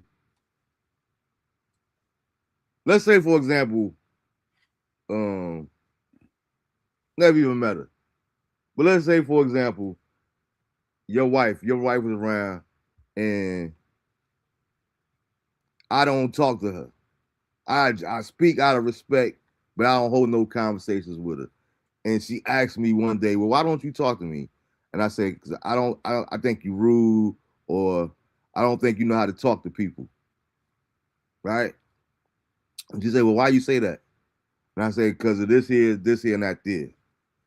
When her response is, "Well, that's just the way I talk." When people use that stuff like that, they would have that demeanor. If I'm letting you know that something you said or something that you did, it bothered me as an individual, and your position is, you take the position that, well, like it or leave it, but that's just the way I am, and I'm not going to change who I am for nobody or whatever. I don't even associate with people like that. You know what I mean? And Bill Maher's whole body language, even while he was sitting there listening to that, that's what I perceived. That's what I got from it. You know, even that's your opinion, but I've never heard that opinion before. Well, of course you never heard Ice Cube's opinion before on it. You know what I mean? Like, and just because you haven't heard that opinion, nobody ever told you that's how they felt. I'm quite sure Ice Cube wasn't the only person that felt that type of way, whether you heard it or not. But for that to be your disposition, and then at the end, well, I think that has already been addressed. Like, if he's telling you that how problematic this, you using this word for us in a joking matter, because I agree with him too when you were talking about that earlier. I think Ice Cube summed it up best. You know what I mean? Like, to me, he is a comedian. We know him as a comedian, but I look at Real Time with Bill Maher as a political show. Jon Stewart is a comedian, but Jon Stewart show is a political show to me. You know what I mean? That uses comedy, but I think politics first. I don't think BET. I don't think Comic View. I don't think you know what I mean. You know why? I look at Bill Maher as political. Jon Stewart, I look at him as political. It may not be in debt like CNN or Fox, but they touch on what people want to see. It's about streams. It's about getting people to tune in. And one thing I can respect Ice Cube because, when I first saw that, I'm like, Ice Cube wanted to cuss him out. He did. He was what we saw of Cube was you saw a grown man use restraint. Mm-hmm. And you could see to where he was like he was trying to keep his composure. To me, he was like even shaking. And he Like did a good job of it. And the thing is though, he knew that the message would have been received more on how he delivered it versus him hitting Bill Maher in the mouth. Yeah. Because people wouldn't have been talking about Bill Maher no longer saying what he said. They would have been talking about Ice Cube hitting him in the mouth. Exactly. So I think it's definitely a teaching moment, as Cube said. But I think Bill Maher also could have received that teaching moment a little. Like, you have to understand these shows, there's two switches. One of the switches is somebody, okay, we're going back and forth. Something may go viral, and that'll be some reels or some short content. And other, Ice Cube wasn't there for that. He was there to like, look, this is how I feel. I watch his show. He used to be on there a lot. But I used to watch Real Time with Bill Maher every single week. Me personally. So Cube, I think, showed even more respect by at least acknowledging, okay, this I can, instead of just cussing them out in the crowd laughing, it going super viral, like it can be a teaching moment. So now that clip that we played isn't going viral. Had Cube hit him in the mouth, oh, it would have went viral. But Cube wasn't looking to go viral. Cube was someone he called, like, I'm pretty sure they're friends, not like associates, but they're friends. They're not boys. But Cube used that opportunity to teach his friend, dude, basically don't say that word ever again. You know, Yeah. I would think that I would put them more as associates than friends, but yeah, I see what you're saying. No, it's this is the thing. You know, I think that could be another show. What is a friend and what's an associate? Like, Because you used to be friends. Like, what's the name? He said the same thing. DL, when he on that full interview with Strawberry, whatever her name is, he says it. You know, well, we used to be friends. He came to my 40th birthday party and all that thing, which means that we used to be friends, meaning that we are no longer friends. We know each other. We ain't got no beef or nothing like that there, but we ain't what we used to be. And we all can say that in any kind of type of relationship. But to your point, I get what you're saying, but that's the whole point, which is that's the reason why I like Ice Cube response so much, because even though that's the way we think now and everything is about viral and clicks and all that there, that's not everybody's barometer. Everybody's not trying to go viral. I'm not trying to go viral or get nationally syndicated on this show right here. If it happens, it happens. That's not the goal. That's not the end game for me. I just wanted to create a space where people come and have good conversation. Period. mm-hmm. Whether I get money from it or not. So that's not my thing. And everybody, why would you come up a podcaster and not try to get paid and try to monetize and all this other kind of stuff? Because that ain't my thing. If that's what you want to do, that's what you can do. But everybody has different reasons for why they do what they do, even though society would try to dictate and tell you, man, listen, man, you need to get you some sponsors. You need to have somebody come on and get, you know what I mean? They pay for ad spots and all. I know all of this already, but guess what? That ain't who I am. That ain't what I want. You know what I mean? I don't care about the viral moments. I don't care about the clickbait. I don't care about none of that type of stuff there. But that's just me. Well, you just missing out. Then guess what? I'm just missing out. But I still go to sleep every night with a peaceful mind, all that kind of stuff. You said, oh, hey, what was that you put up there? The Lancelot H. Biggs Foundation. That was Queen Latifah's foundation that she uses for. Yeah, her brother. Shout out to Lance. Yeah, he passed away in the 80s, motorcycle accident. He was killed by somebody drove him. Yeah, it was crazy. She actually still has the key that she wore turned into a chain, a medallion, from his bike and everything. Sam said, "Who would eat watermelon around white people?" I can't even tell you the last time I had watermelon. But I laugh when I hear people say that. But even though I laugh it, because Cameron always talk about that. One thing he don't do is he don't eat watermelon or chicken around white people. Look, let me tell you real quick a situation with me and my wife. We got invited to a birthday party, and it was for this volleyball player, and some of the parents from the team were at the party. So we look at like the table, the whole layout, right? And there's a white family. They had everything laid out. They had fried chicken, they had hot sauce, they had watermelon, and one of the people we knew there, him and his wife, he's a doctor, and he was like, it's like he nodded his head like bump it, and he went straight for that thing on chicken or watermelon. And me and my wife was like, it's certain things like these stereotypes, like that you don't want to reinforce. When you're around, public. That's why I made the comment: who would eat watermelon around white people? Because I won't. And it goes both ways, because whoever that host was, they could have genuinely be like, look, we're gonna have quite a few blacks here. And just to show them that I really care about what they think, let's get some fried chicken. Let's get some. It might have came from like Cube said to Bill Maher, like that, and that's exactly how I feel. Like it was Tabasco sauce. It sounds different coming from a white person. Period. For me, whether they singing along, whether they don't mean any harm, is different. Hearing it come from somebody, you know what I mean, somebody white.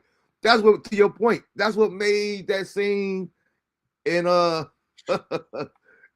the Django so critical, because it's the way he's like, yo, come on, man, I gotta look at Leonardo. Like, what's the name? I think he's one of the all-time great. Rest in peace. He just passed away last year. But Gene Hackman was a superb actor in my opinion. But I always used to have a problem with, certain actors. Like when you play them rednecks, or you play like a KKK member, like when you play a role too good, you know what I mean? Like, prime example, we remove race from it. Like, even as a kid, I thought Danny Glover was such a great actor. I knew Danny Glover was going to wind up being Danny Glover, because the way he made every black woman in America, or women in general, even some men, the way he made them hate Mister in Color Purple was like, yo, he worked that role. That's acting. Because nobody could stand Mister. When he told him, you bet not cut me.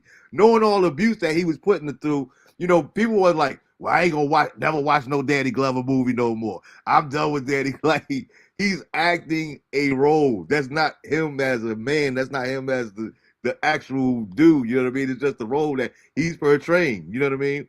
Like, what's her name? Even her. And I don't think that she's an exceptional actress, but Monique killed the role in Precious, to the fact that I can't even rewatch Precious. Precious was so dramatic for me, but the way Monique played that role, so cold-hearted as a mother, and just so, it was like, yo, I would never watch that movie again. To me, that's just a sign of great acting.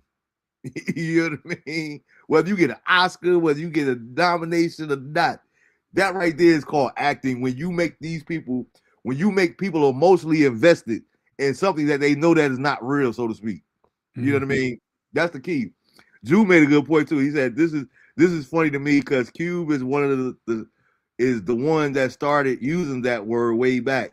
Cube is part of the problem, like I used to be, but to each his own." And it's funny. Hey, I only laugh because he literally was in a group called Niggas with Attitude. So it was like, everybody, NWA. Now, how many white people actually say what NWA mean around black people versus when they by themselves? That's my whole thing. You know what I mean? Who we are publicly always isn't who we are privately.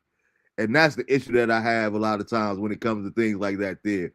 I don't care what your public perception is. People used to always ask me, why do you like Northern? And then we get ready to get out of here. But a lot of people would always ask me when it comes to racism in the North versus the South, like I would always say, I like our races up North better than the ones down South. And they were like, what you mean by that? I said, because I don't live in Arkansas, I don't live in North Carolina. You know what I mean? I don't live in Jersey. The difference to me is up north, it ain't necessarily clan race, but it's like, it's just like a certain look without even being, words don't even have to be spoken. Guess what? You ain't want to hear. And guess what? I ain't going to be nowhere I don't want to be. Whereas I feel like it's more passive aggressive in the South. Like, I feel like they have, like you said, that let's say a coworker decide to have a dinner party and invite the coworkers, a white person. I could definitely say, and I'm not saying again, I don't like to do generalizations saying that. I'm not trying to group everybody into one lump sum because everybody's not like that. But I definitely see a scenario in the South where they'll have you over, and as soon as you leave, they throwing away all the dishes and the forks, and you know what I mean, going to get new stuff because they did it just because to say we have black friends over. I got how it is, the old saying, I got a black friend. I'm not racist. I got a black friend. Well, chances are you might have a little bit of racism anytime you got to distinguish that or let it be known. Because if you got a real friend, people would know that already. You don't have to You know what I mean? You don't have to put that on a t-shirt. Get the airbrush t-shirt like we used to do back in the day. Hey y'all, look at my white friend. I got a white friend. It's just funny to me. Drew said, Sam, they had the hot sauce too. Did they have the potato salad with raisins too?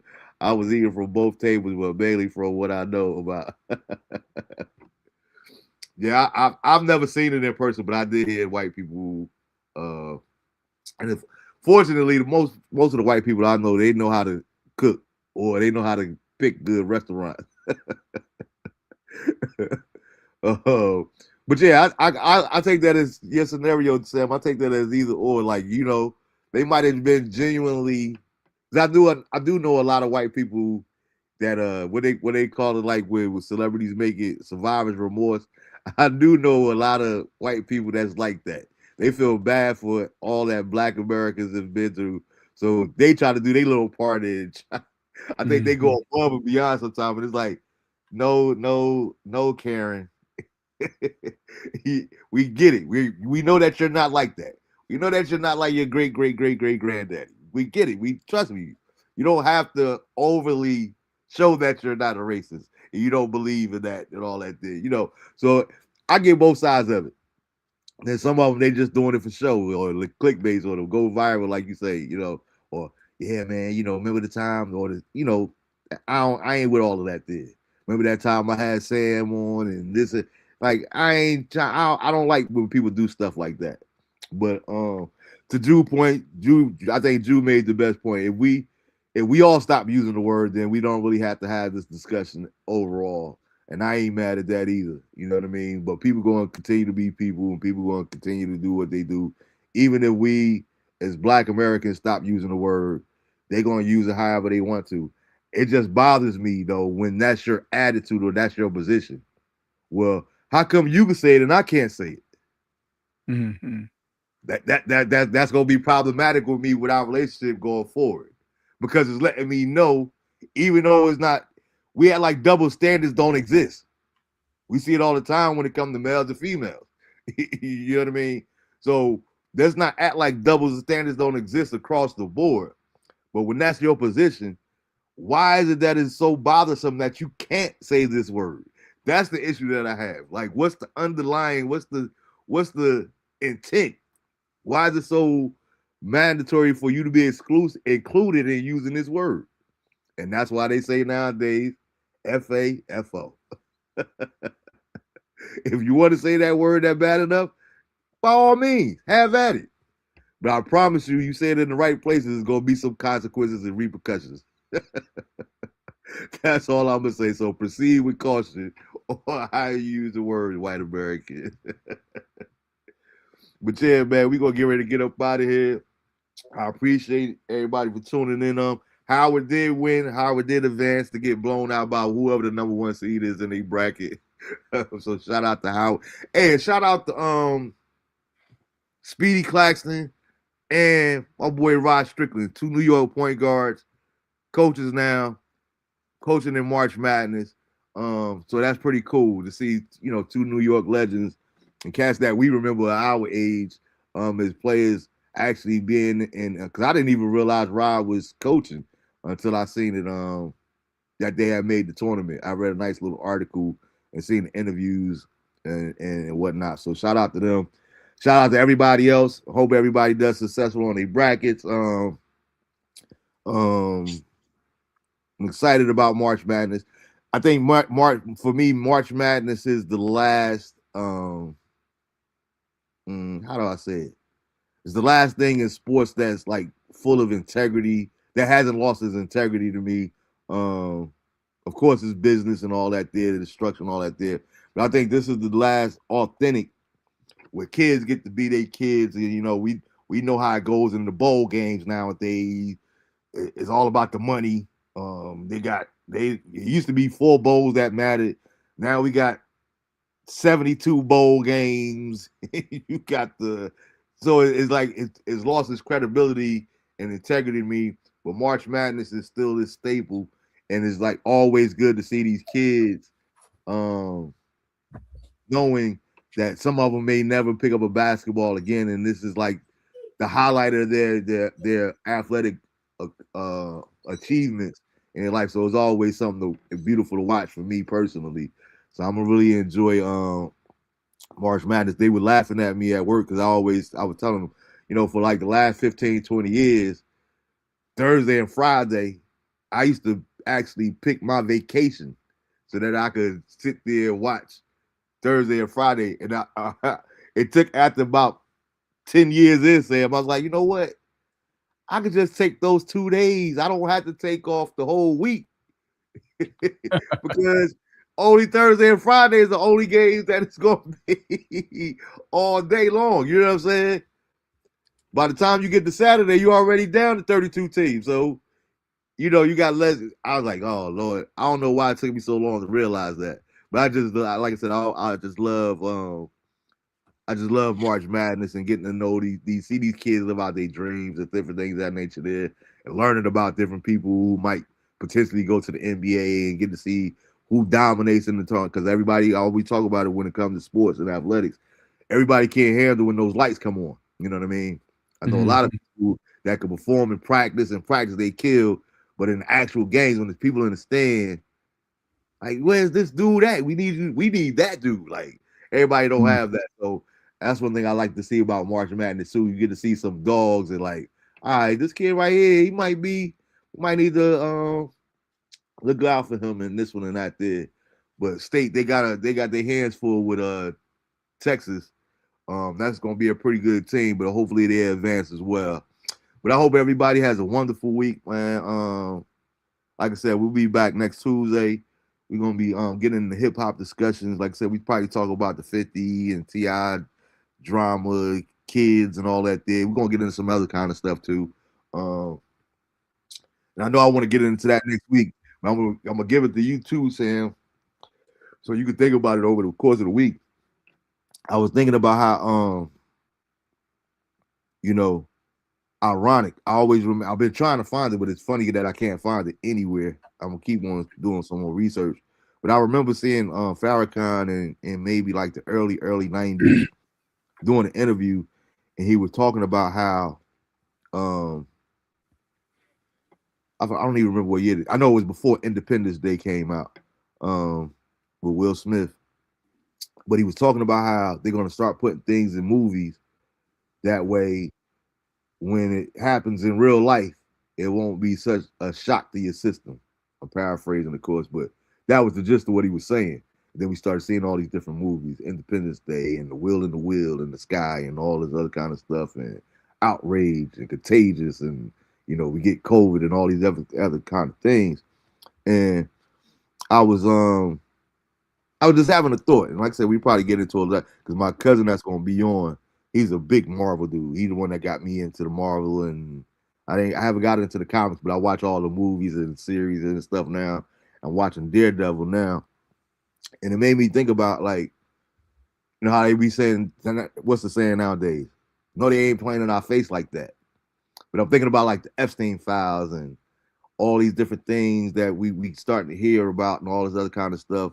We know that human trafficking is nothing new. That's something that's been going on since the beginning of the time, and all I think sadly will always exist. But it's like funny to me how we seeing all these different things, and you see some of these Disney series. Marvel is owned by Disney now. To see how they're taking children, and like, have they been telling us or dropping clues all along?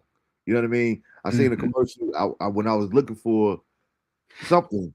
I seen an old movie that I've never even seen, even from the '80s, where George Burns. If everybody, for those that I'm telling my age for real, but for those that remember, George Burns is a movie where he takes in Brooke Shield, so to speak, takes under his wing, and is like, has this stuff been going, like, were they really doing it right in front of our faces this whole time, and now we're just becoming aware about it now because of the day and age that we're living in. But it doesn't seem like this is something new, and I just thought it was interesting. So we might get into that a little bit of that next week too. But yeah, man, I hope everybody has a good week. Thanks again, Sam, for always stepping in. So I don't do this by myself, man. You got anything that you wanted to share?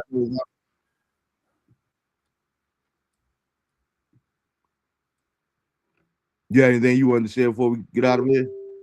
Oh no, as always, I just enjoy it. I like seeing the comments of people, and I actually like being able to put the video on so people can get a little bit more context of what we were talking about. Yeah, man, I really appreciate that, man. Like, yeah, nothing. You don't messed up showing me that now too, man. You go, I'll be sending you stuff throughout the week when you gonna be on, man. Like, yeah, hey, Sam, get this one queued up and ready, man.